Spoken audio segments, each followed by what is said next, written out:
યુગ ઋષિનો સંદેશ. દાંપત્ય જીવનની સફળતાનો આધાર પ્રેમ અને આત્મીયતા. આજે કૌટુંબિક જીવનને ફરીથી નવું રૂપ આપવાની જરૂરિયાત વિચારવાન લોકો અનુભવી રહ્યા છે.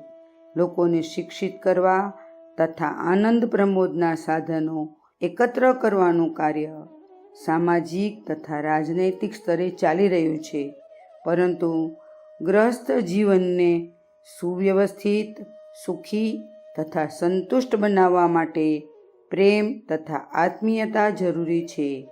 તેના અભાવમાં બધી યોજનાઓ નિષ્ફળ જાય છે. દાંપત્ય જીવનને ફરીથી મજબૂત બનાવવા માટે પતિ પત્નીએ પોતાના ગુણ, કર્મ તથા સ્વભાવમાં ફેરફાર કરવો પડશે.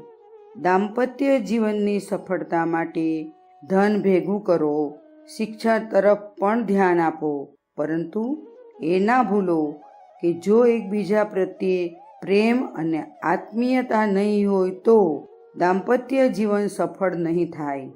આ માટે પ્રેમ, વિશ્વાસ, સહનશીલતા, ઉદારતા અને ત્યાગની ભાવનાઓનો વિકાસ કરવો પડશે.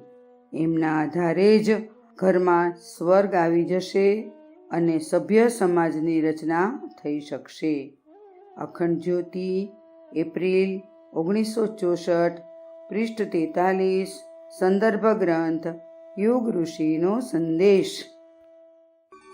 શાંતિકુંજ વિડિયો ગુજરાતી યુટ્યુબ ચેનલને સબસ્ક્રાઇબ કરો તથા બાકીના વિડિયોઝનો લાભ લેવા માટે બેલ આઇકન જરૂર દબાવો. ધન્યવાદ.